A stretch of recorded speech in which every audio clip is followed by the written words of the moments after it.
Jimena Hernández amaba la natación. Era su oportunidad de demostrarle a todos que ella era una excelente nadadora. Mamá, para mí es muy importante, quiero estar en el equipo. Llegó el turno de la competencia en la cual tenía que participar Jimena. Pero Jimena no había aparecido.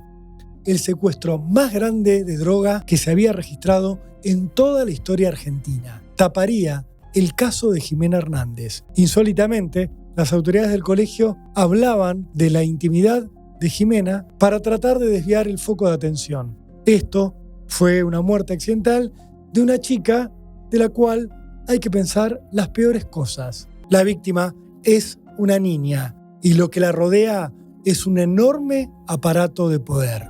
¿Cómo era posible que una nena muriera en un colegio y nadie diera respuestas? La nena había desaparecido sin dejar rastros.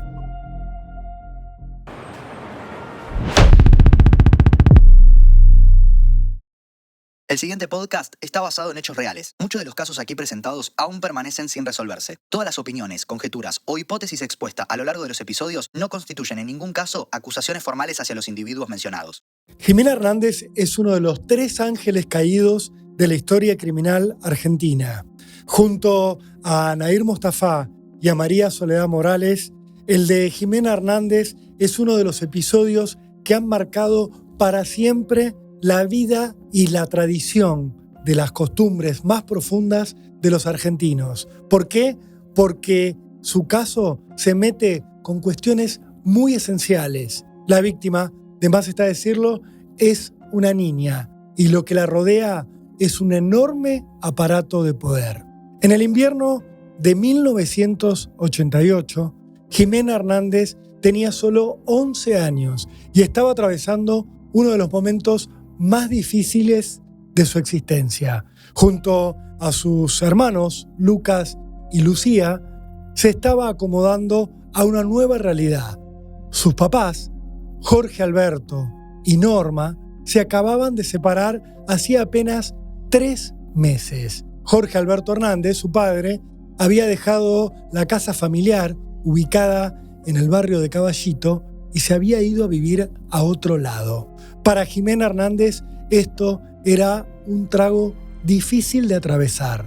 Solo el deporte y su colegio la estaban conteniendo de alguna manera. Desde los 4 años, Jimena Hernández iba a un colegio religioso emblemático en el barrio porteño de Caballito.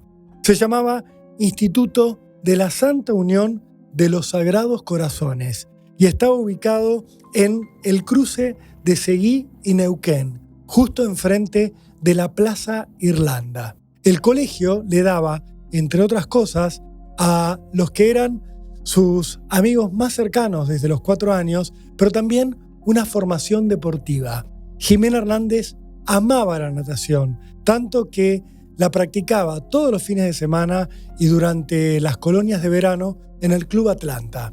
Pero además tenía la natación como una materia más en el colegio de Caballito al que asistía. La institución estaba dotada de una pileta olímpica que en los inviernos era cubierta por una gran carpa, por algo que todos llamaban el globo y que tenía el nombre algo pretencioso de natatorio. En ese lugar, periódicamente, se celebraban competencias de natación en las cuales las chicas del Colegio de la Santa Unión eran protagonistas fundamentales. Para el martes 12 de julio de 1988, el colegio había organizado una competencia en este natatorio, que tenía, por supuesto, calefacción y una pileta climatizada. De lo contrario, hubiera sido imposible pensar en las alumnas nadando en ese momento del año. Jimena estaba muy entusiasmada con esta competencia, entre otras cosas porque iba a ratificar su pertenencia al equipo de competición intercolegial de su instituto y porque además ese equipo estaba buscando clasificar para un torneo todavía más importante. El día anterior a la competencia, Jimena habló con su mamá, con Norma Monfardini. Le dijo que estaba muy entusiasmada por lo que se venía, que tenía muchas ganas de nadar y que era su oportunidad de demostrarle a todos que ella era una excelente nadadora. A la madre la sorprendió un poco el entusiasmo de Jimena. Si bien sabía de su pasión por la natación, también era consciente de que no siempre las actividades del colegio le generaban tanta avidez, tanto entusiasmo. Norma decidió profundizar un poco en el motivo de ese entusiasmo y Jimena le contó que unas horas antes, ese mismo día, había tenido una conversación en uno de los ascensores del colegio con dos personas a las que definió como el director de natación y el profesor de educación física que se ocupaban del equipo. Que los dos le habían dicho que no se le ocurriera faltar a la competencia del día siguiente, que para ellos era fundamental su presencia. Norma, presintiendo algo extraño, algo que nunca podría definir qué origen tenía, le dijo a Jimena que no estaba obligada a competir en ese torneo, que todos sabían que ella era una excelente nadadora, que lo demostraba siempre en el Club Atlanta y que en el colegio también lo sabían. Pero Jimena no iba a frenar en ese entusiasmo que tenía. Mamá, para mí es muy importante, quiero estar en el equipo, quiero clasificar con mi equipo para el torneo y además, si yo no hago algo por el colegio, si yo no le demuestro de esta manera al colegio todo lo que lo quiero, ¿cuándo lo voy a hacer? Ese diálogo se repetiría una y otra vez en la cabeza de Norma, una licenciada en nutrición que tenía que trabajar largas horas todos los días, un horario de trabajo que le impediría ese 12 de julio asistir al debut de su hija en ese torneo intercolegial. El 12 de julio, durante las primeras horas de la tarde, las chicas del Instituto de la Santa Unión de los Corazones dejaron las aulas y se fueron hacia la zona de los vestuarios que había en el instituto. Se cambiaron y se prepararon para la competencia, que tenía las 3 de la tarde como horario de inicio. La madre de Jimena estuvo ocupada hasta cerca de las 5, el horario en el cual esa competencia ya estaba terminando.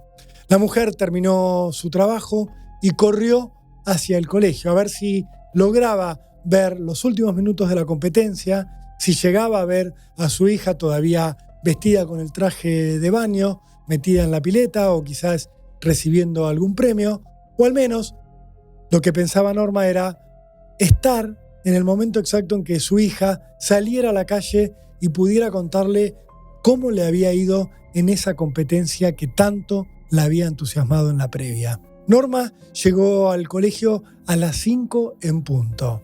Parada en la puerta se dio cuenta de que ya no había chances de ingresar al natatorio, que tenía que esperar a que todos salieron. Las chicas ya empezaban a ganar la calle mientras de a poco empezaba a caer el sol. Salía una chica, detrás otra alumna, salían los padres, empezaron a aparecer los profesores en la puerta y Norma comenzó a inquietarse. Miraba entre los rostros que aparecían, pero ninguno era el de su hija. Esa mamá, parada en esa calle de Caballito, en la tarde del 12 de julio de 1988, empezó a lidiar con uno de los peores fantasmas que puede tener una madre o un padre.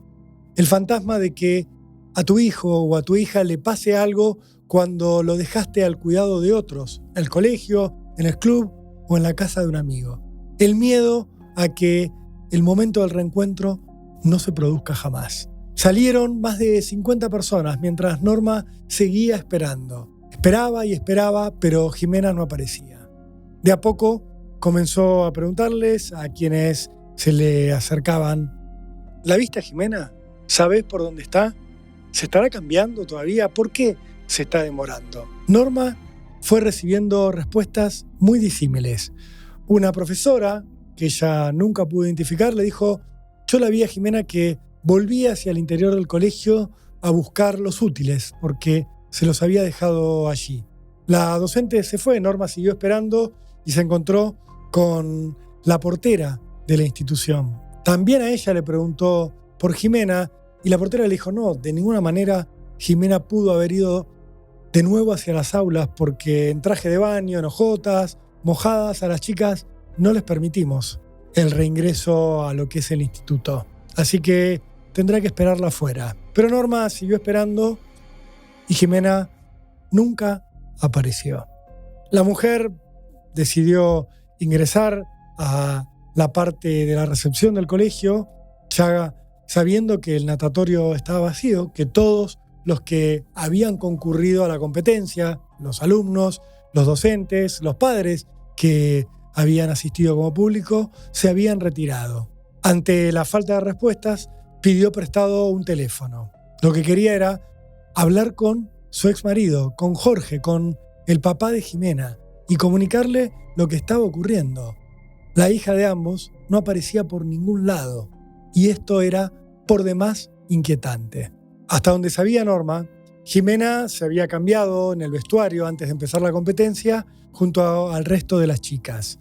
Se había pegado una ducha, se había puesto el traje de baño y había llegado hasta el natatorio. Lo que en ese momento la mujer no tenía claro y descubriría tiempo después fue que Jimena había llegado hasta el borde de la pileta, pero en un momento dado, antes de que empezara la competencia, se había apartado, se había alejado del lugar y todos, o por lo menos todos los que habían aceptado declarar y contar lo que habían visto, la habían sacado de sus radares. La nena había desaparecido sin dejar rastros. Una de sus compañeras contaría tiempo después que cuando llegaron las 15:45 llegó el turno de la competencia en la cual tenía que participar Jimena. Pero Jimena no había aparecido. La habían llamado por el altavoz que había en el natatorio una vez y luego en una segunda oportunidad. Algunos dirían que incluso la habían llamado 3 veces para que se presentara de inmediato al borde de la pileta y participara de la competencia en la cual se había anotado. Pero Jimena nunca apareció. Insólitamente, esto no le había llamado la atención a nadie. Ninguna autoridad del colegio, ningún docente, había tomado medida alguna más que la de buscar a alguna reemplazante para que compitiera en lugar de Jimena. Nadie se había puesto a buscarla. Esto siempre sería un dato inquietante para los padres de Jimena. ¿Por qué nadie había buscado en el momento en el que había desaparecido a su hija? ¿Era fruto de la distracción o alguien sabía que había ocurrido algo que tenían que ocultar? Sin saber ninguna de las respuestas a estas preguntas, Norma llamó a Jorge. Eran ya casi las 6 de la tarde. El natatorio estaba vacío, en el colegio quedaba muy poca gente. Norma le decía a su marido que Jimena no aparecía por ningún lado, que había desaparecido, que quizás alguien se la había llevado. Nada se podía descartar a esa altura. Mientras Norma estaba al teléfono, escuchó algo que terminó de hacer realidad todos sus temores. Apareció una persona gritando en el hall de recepción del colegio y aseguró que un chico acababa de hacer un hallazgo.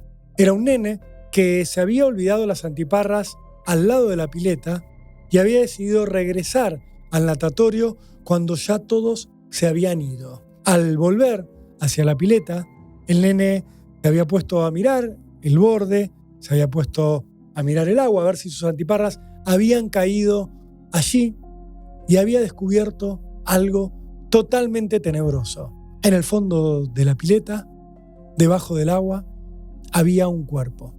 El cuerpo de alguien muy pequeño. El niño no esperó a ver más detalles. Salió corriendo y anunció su hallazgo. Había alguien en el fondo de la pileta. Norma escuchó esto y lo que hizo fue referírselo de inmediato a su ex marido. Jorge, creo que encontraron muerta a Jimena. Esas fueron sus palabras.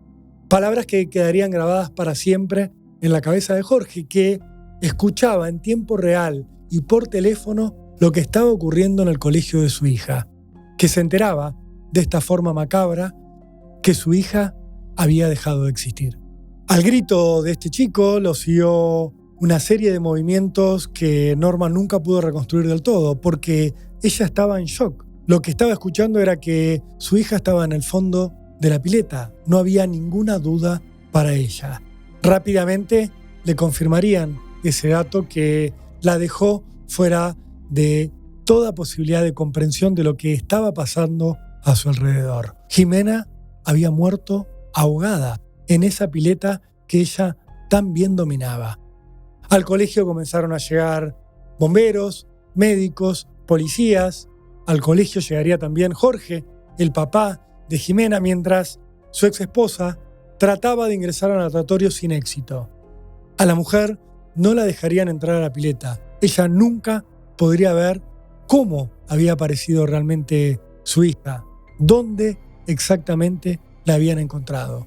No puede volver a ingresar, le dijeron. Lo que hay para ver no puede ser tolerado por una madre.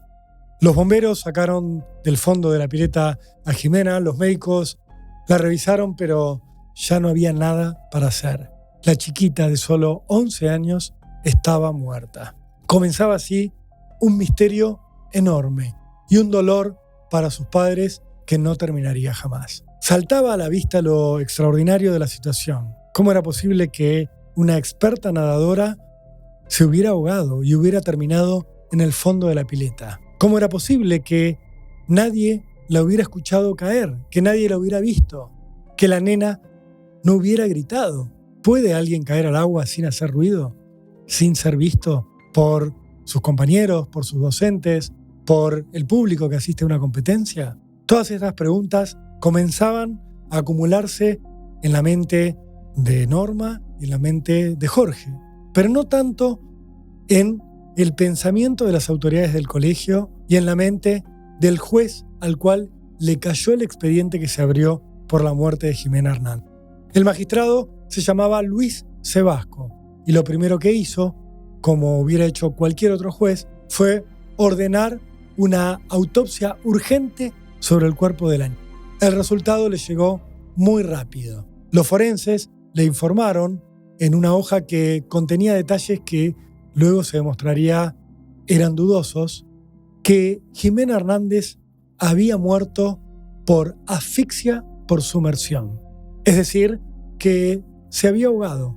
En la autopsia se consignaba que el cuerpo de la nena no tenía ninguna marca de violencia. No había rastros de que un tercero hubiera intervenido de forma violenta en la situación. Según lo que decían los forenses en el informe que Luis Sebasco tomó por cierto y que jamás puso en duda, señalaban que la niña había caído por sus propios medios al agua y que se había terminado ahogando, luego obviamente de tragar muchísima agua. Para el juez estaba claro, todo se trataba de un accidente. Para el magistrado, lo que tenía delante era también algo muy tranquilizador para las autoridades del instituto. La nena se había muerto ahogada. Nadie había provocado su muerte. Nadie la había atacado.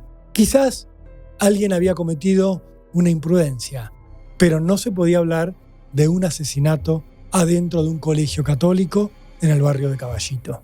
El juez anunció de inmediato los resultados de la autopsia. Se los informó a los padres, que no le creyeron nada. También se lo informó al colegio, que a su vez se encargó rápidamente, con un abogado al que habían contratado para tal fin, de comunicarlo a toda la comunidad educativa. Lo que había pasado con Jimena era un lamentable accidente.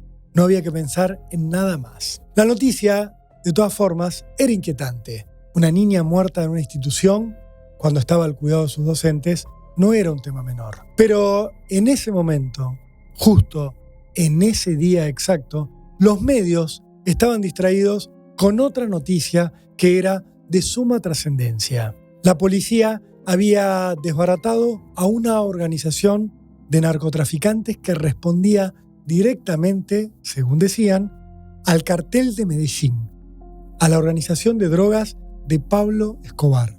Los policías habían hecho una redada inédita.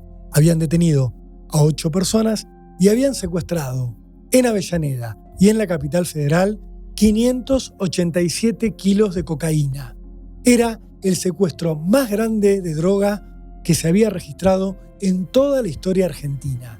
Era, sin lugar a dudas, el título excluyente de las tapas de los diarios del día siguiente. Sería además el tema de conversación para millones de argentinos durante muchas semanas. La droga había pateado la puerta de nuestro país y se encontraba entre nosotros, con toda su brutalidad, con toda su potencia y en un volumen enorme. Las autoridades habían dicho que esa droga había sido producida en Bolivia, que era de máxima pureza y que estaba a punto de ser embarcada rumbo a los Estados Unidos, escondida en un cargamento de langostinos congelados. Por eso, a esa operación, que quedaría en la historia de la lucha contra el narcotráfico de nuestro país, se la bautizaría como Operación Langostino. Esa Operación Langostino taparía del ojo de la atención pública el caso de Jimena Hernández. Lo haría durante largas semanas, en las cuales, de todas maneras, los padres de Jimena jamás abandonaron la lucha para saber cuál era la verdad exacta de lo que había ocurrido.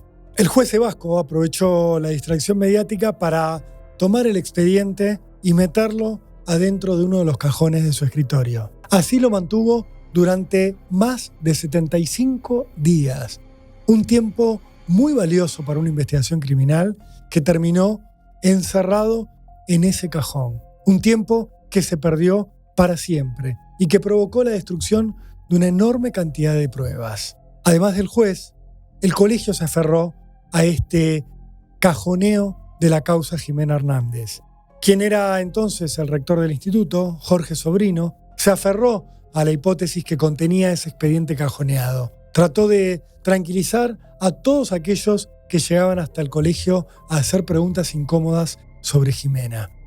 Esto fue un accidente. Ni la justicia tiene dudas sobre esto. Era el discurso de las autoridades educativas. Los padres de Jimena se dieron cuenta de que si no iban de inmediato a los medios de comunicación y lograban despertar la atención del público sobre el caso, todo terminaría tal como estaba, encerrado en un cajón. Con el tiempo, empezaron a lograr que algunos medios les prestaran atención. Jorge empezó a recorrer los canales de televisión.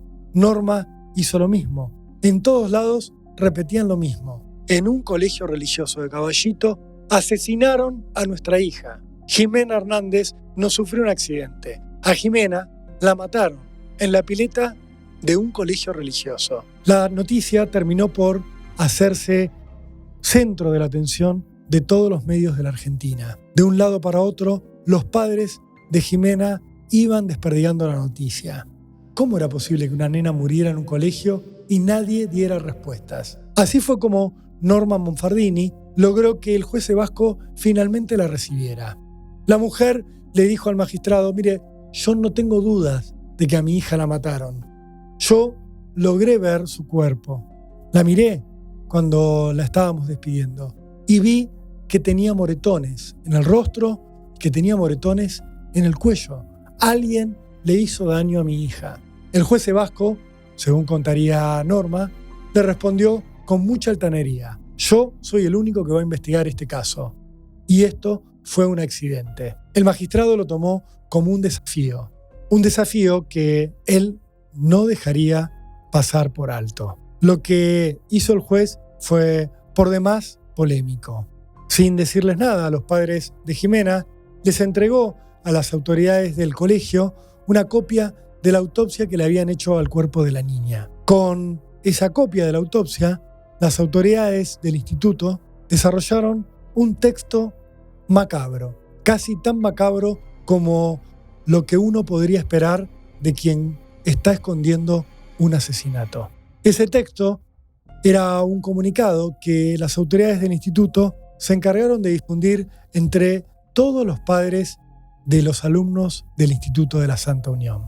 El comunicado, entre otras cosas, decía: no hubo signos de violencia externa, con lo que se descarta que la muerte de Jimena se produjera por acción directa de terceros. Se ponían en el lugar de jueces de un expediente que desconocían en profundidad. El comunicado seguía: la autopsia practicada reveló que esta, por Jimena, había sido objeto de tratos sexuales de naturaleza reiterada. Este párrafo, que escondía un presunto abuso sexual, ya que de otra manera no se puede calificar una supuesta forma de tratar sexualmente a una menor de edad, no traía aparejada una denuncia por violación contra esa niña que había muerto en la pileta. Insólitamente, las autoridades del colegio hablaban de la intimidad de Jimena para tratar de desviar el foco de atención. Esto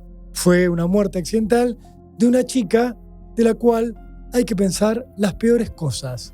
Esto era lo que daban a entender las autoridades del colegio, que continuaron con su comunicado de esta manera. El deceso de Jimena Hernández no tiene vinculación con el citado trato sexual al que fuera sometida. No hubo relación entre la muerte y aquello que surgiera como consecuencia de la investigación relativo a la conducta sexual de la occisa. Sin expresarlo con todas las letras, lo que estaban diciendo las autoridades del colegio era que Jimena Hernández tenía una suerte de conducta sexual que no era acorde a su edad.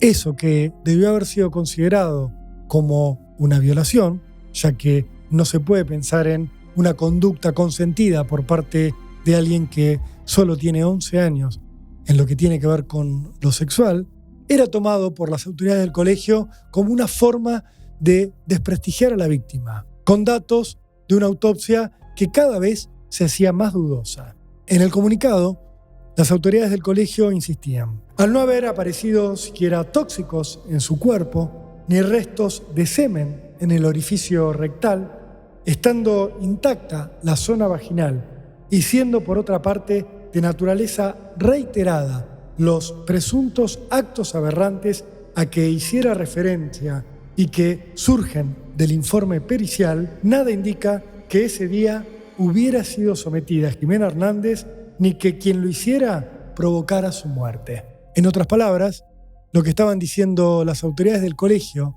refiriéndose de una manera absolutamente impúdica a lo que parecía ser la intimidad de su alumna, era que Jimena sufría abusos, pero no dentro del colegio, y no en el momento inmediatamente anterior a su muerte. El texto era indigerible para los padres, no solo de Jimena, sino para muchos de los padres de las compañeras de la nena. El texto no se detenía en el tema de los supuestos abusos, sino que iba un poco más allá y mencionaba directamente a la familia de Jimena. Únicamente la verdad es el camino para que toda la familia que integra el colegio de la Santa Unión llegue a la tranquilidad que reclama. El colegio y el hogar deben trabajar unidos en la educación de los hijos, siendo la familia la primera y más importante educadora. Este comunicado fue leído, obviamente, por los padres de Jimena como una acusación velada de que dentro del hogar familiar se toleraba algún tipo de abuso contra la niña. Algo absolutamente inaceptable. Habían pasado solo 5 meses del hecho y ese expediente que tantos intentaban silenciar había sido derivado por el juez Luis Sebasco a un juzgado que se ocupaba de temas menores, de delitos más leves, un juzgado correccional. El juez entendía que no había ninguna conducta grave para investigar, como podía ser un homicidio, y que lo único que había que dilucidar era si alguien había cometido algún tipo de negligencia vinculada al cuidado de Jimena Hernández como alumna del instituto. El expediente salió así del juzgado de Sebasco y llegó a manos de un juez probo, del juez correccional Omar Faciuto, que de inmediato hizo lo que cualquier juez honesto hubiera hecho: ordenar la realización de una nueva autopsia. Esa nueva autopsia iba a revelar un dato esclarecedor. En el cuerpo de Jimena no estaba aquello que siempre aparece inexorablemente en los pulmones de toda persona que muere ahogada: el plancton. Esto era porque el agua no había ingresado nunca a los pulmones de la nena, por lo cual era imposible que se hubiera ahogado. Si el agua no había ingresado a los pulmones, era porque en ningún momento Jimena había llegado a respirar estando dentro de la pileta. Esto significaba, de manera inequívoca que la nena había sido arrojada a la pileta ya fallecida, que alguien la había asesinado y luego había descartado el cuerpo en la pileta a donde ella tendría que haber estado nadando como parte de una competencia estudiantil.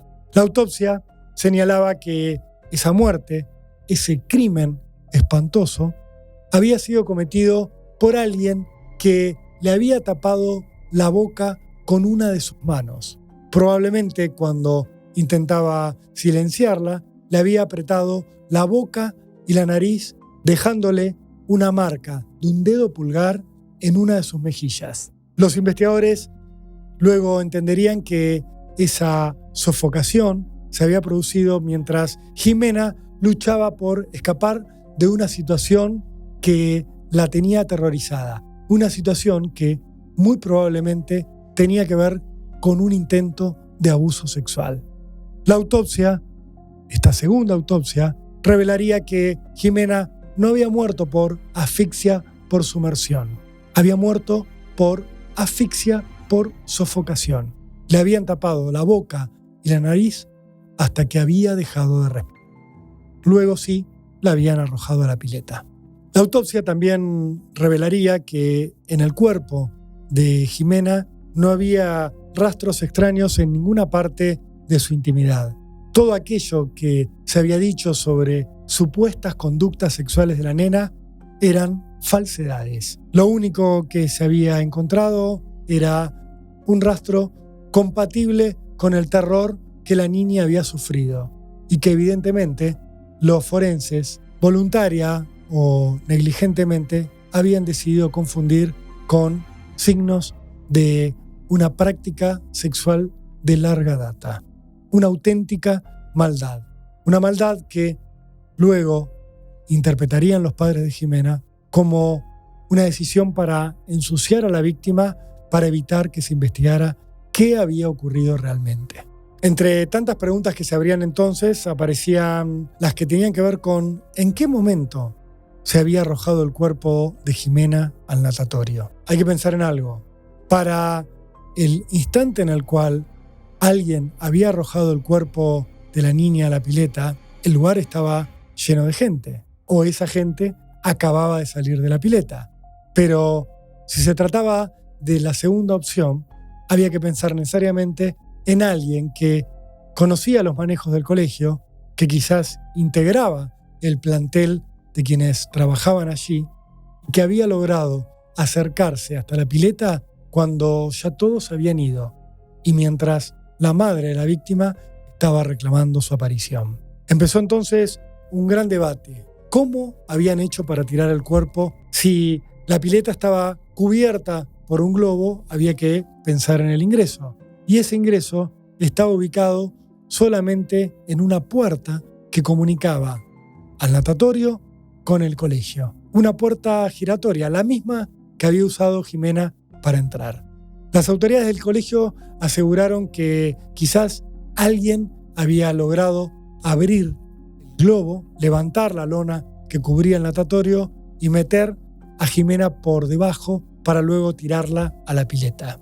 La opción, que era compleja de imaginar, fue el objeto de una reconstrucción que se hizo a continuación, en cuanto el juez Faciuto decidió reenviar el expediente a la justicia penal de instrucción, la justicia a la cual pertenecía Luis Sebasco, quien ya no podía intervenir en esa causa. El nuevo magistrado, Héctor Grieben, le pidió al fiscal Norberto Quantín que hiciera una reconstrucción de cómo podían haber ingresado el cuerpo de Jimena al natatorio. El fiscal concluyó que era posible que alguien hubiera levantado la lona que cubría la pileta.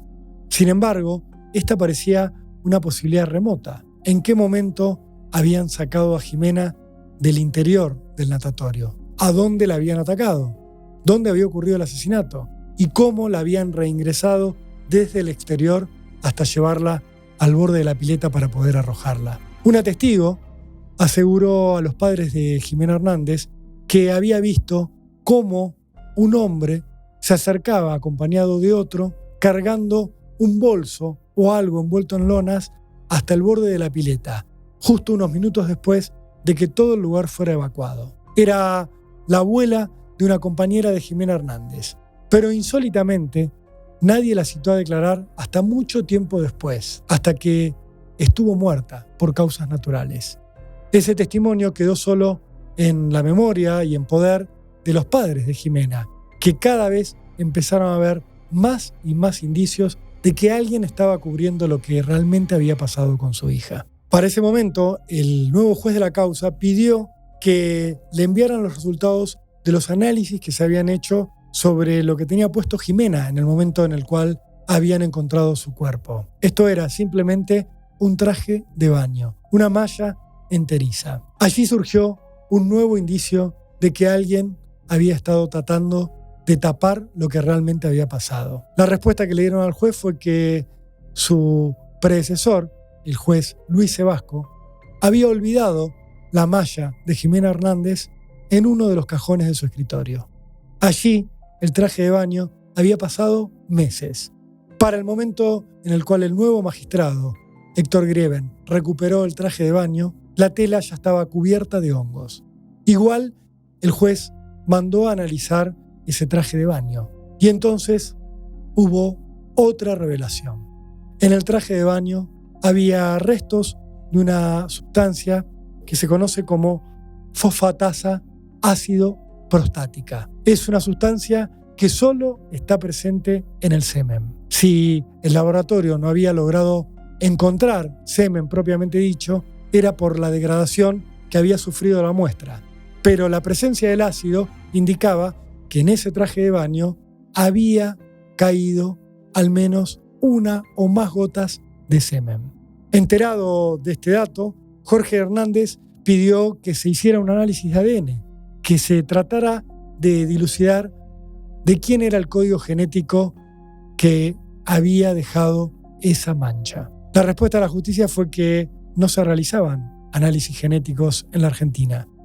Era todavía 1988, empezaba en 1989 y la técnica jamás se había utilizado en nuestro país. Jorge Hernández se las arregló con ayuda de sus abogados para llegar hasta la corte y pedir que se financiara el envío de la malla a un lugar donde sí se hacía este tipo de análisis, hacia los Estados Unidos. El estudio costaba $10.000. La corte terminó pagándolos. La malla se envió hacia Norteamérica y el resultado llegó un par de semanas más tarde. Fue decepcionante. La degradación de la muestra impedía conocer cuál era el código genético de ese hombre que había estado en contacto con Jimena Hernández antes de su muerte. La causa seguiría teniendo hallazgos inexplicables. 5 años después del crimen de Jimena, sin ir más lejos, se encontraría en las instalaciones de la institución una remera que tenía el nombre de Jimena, que ella había vestido el día de su muerte y que nadie había entregado a la justicia tiempo y forma. La madre de Jimena tendría que asistir a tribunales para reconocerla. Lo mismo le ocurriría con una toalla que también llevaba el nombre de Jimena y que había estado escondida durante largo tiempo en el colegio donde su hija había sido asesinada. La justicia, con estos elementos, decidió avanzar contra las autoridades del instituto.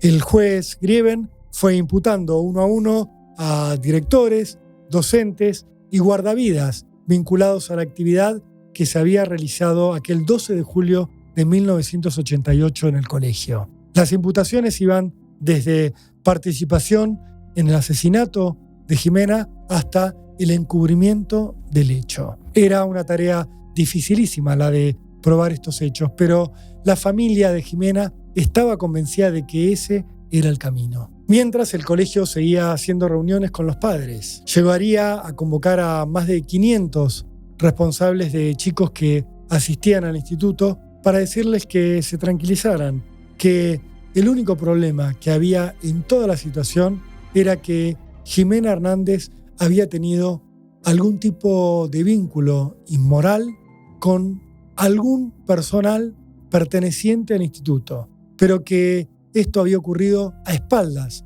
de las autoridades. Siempre se ponía en la cabeza de la niña la posibilidad de que ella hubiera accedido a algún tipo de actividad sexual, cuando por su edad era imposible que se lo considerara así. La justicia comenzó entonces a apuntar en concreto hacia un profesor de educación física, hacia uno de los profesores que enseñaba natación a Jimena Hernández. Era un hombre que se llamaba Oscar Bianchi y que trabajaba desde hacía tiempo en el colegio. La justicia decidió avanzar contra él, señalándolo como el posible autor del ataque sexual y el asesinato de Jimena. El hombre respondió dos cosas. La primera fue que en el momento del hecho, él ya no estaba en el colegio. Dijo que se había retirado entre las 15:15 y las 15:30 del día del asesinato, cuando Jimena todavía estaba viva. Esto sería controvertido por algunos testigos que recordaban haberlo visto hasta más tarde, y aumentó las sospechas sobre este hombre. La siguiente respuesta que dio Bianchi también sumó más indicios en su contra. El hombre dijo: yo no la ubico bien a Jimena, no tengo conocimiento realmente de quién era. Los padres de la chica se presentaron ante la justicia y aseguraron que Bianchi mentía. Él no solo la conoce del colegio, aseguraron, también la conoce del Club Atlanta. Fue su profesor en alguna de las colonias de verano en las cuales Jimena participó. Los indicios parecían acumularse, pero ninguno terminaba de convertirse en una prueba concreta. La causa empezaba a enmarañarse y a complicarse por la falta de indicios que pudieran llevar a una explicación concreta y razonada sobre cómo alguien se había llevado a Jimena al natatorio y cómo la había devuelto ya muerta. Bianchi terminaría siendo sobreseído, a pesar de que distintas versiones decían que en otro trabajo que había tenido en la zona de Parque Patricios también se habían dado sospechas de un posible abuso sexual de una alumna. El hombre se fue a trabajar a San Justo, allí lo ubicó la prensa y luego se mudó a San Luis, donde también fue ubicado por los periodistas. La madre de Jimena lo seguiría señalando durante muchísimo tiempo. Incluso aseguraría que en San Luis también habría protagonizado otro caso vinculado con un abuso sexual. Sin embargo, la justicia jamás probó delito alguno que hubiera cometido Oscar Bianchi. Su buen nombre y honor siempre quedó a salvo, no así en la consideración de la mamá de Jimena, que insistía con un ataque sexual. La justicia no terminaba de llevarle a punto. En 1990 decidió cerrar el expediente. La familia de Jimena apeló esta decisión ante la Cámara y en 1991 se ordenó reabrir la causa, ahora con un nuevo juez, Mauricio Zamudio. A él fue a visitar Jorge Hernández para plantearle su postura personal sobre el crimen de su hija. Él, para ese entonces, ya disentía de la hipótesis que hablaba de un ataque sexual. Jorge Hernández estaba convencido, y lo haría hasta el fin de sus días, de que el crimen de Jimena Hernández estaba íntimamente vinculado con aquel operativo antidrogas que se había realizado el mismo día del asesinato. Él hablaba de la Operación Langostino. Aseguraba que Jimena seguramente había visto algún pase de manos de droga o quizás algún cargamento de cocaína que había sido escondido en el propio colegio al cual la niña asistía o en algún estacionamiento cercano. A mi hija la mataron para silenciarla, aseguraba por entonces Jorge Hernández. A ella decidieron taparle la boca. Pagó con su vida lo que había visto. El juez no estaba de acuerdo con esta hipótesis y nunca avanzó en esa dirección. Pero Jorge Hernández seguía insistiendo. Los narcotraficantes mataron a Jimena. Desde el colegio se distribuía droga a otras instituciones para vendérselas a los chicos. Jorge Hernández tiraba hipótesis vinculadas al narcotráfico en todas las entrevistas televisivas que le hacían. Mientras, su ex esposa gestionaba y conseguía una entrevista con el nuevo presidente que tenía la Argentina, con Carlos Menem. El primer mandatario le aseguraría que pondría todos sus medios a disposición para que el caso se esclareciera. Sin embargo, esto no ocurriría. La madre seguía insistiendo con la posibilidad de un abuso sexual y seguía buscando sospechosos para acusar. Así fue como la mujer empezó a apuntarle a un joven que se llamaba Pablo López, que, según ella aseguraba, era seminarista y había estado trabajando en el colegio de Jimena para el momento del asesinato. No era cualquier joven. Pablo López era el hijo de José Ignacio López, quien había sido el vocero de Ricardo Alfonsín, quien era presidente de la Nación al momento del asesinato. La acusación conmocionó a los medios de comunicación. ¿Acaso el hijo del vocero presidencial tenía algo que ver con el crimen de Jimena?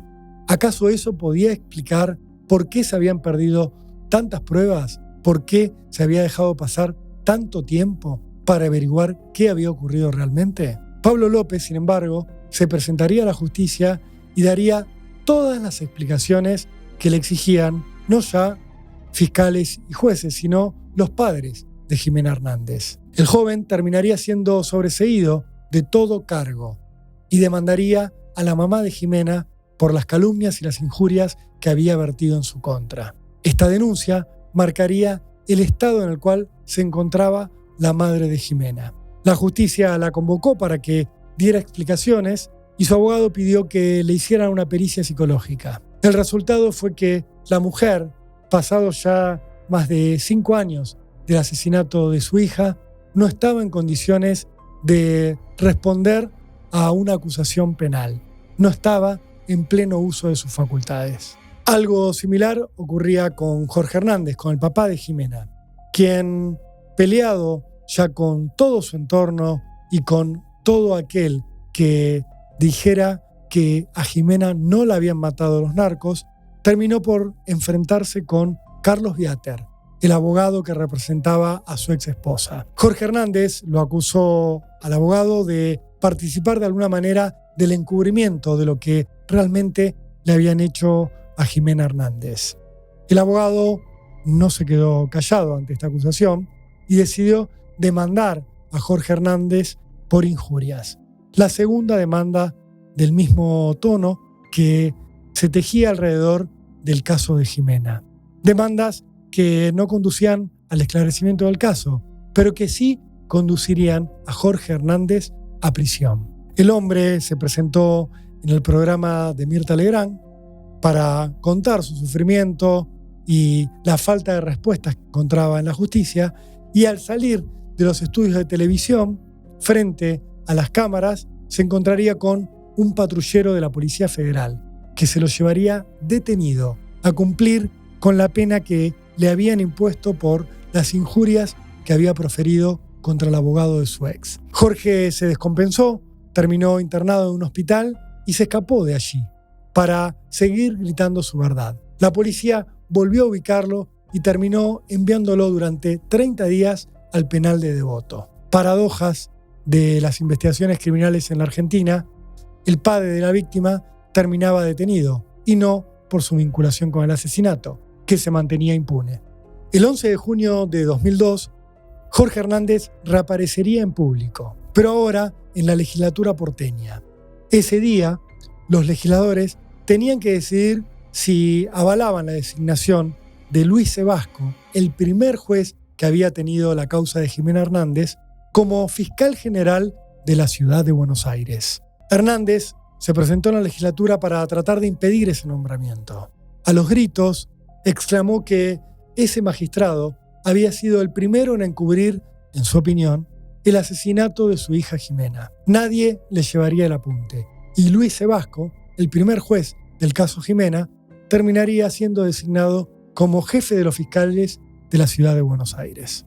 El tiempo seguía pasando y los padres de Jimena se seguían desesperando. En el año 2007 se presentaron con sus abogados ante la Corte Suprema de Justicia de la Nación para pedir que el expediente no se cerrara definitivamente, que se declarara imprescriptible el crimen de su hija, que se lo considerara un delito de lesa humanidad. La Corte le respondería que no había forma legal de frenar esa prescripción que se hacía inevitable, que el caso de Jimena debía cerrarse en la situación en la que estaba, sin ningún responsable identificado.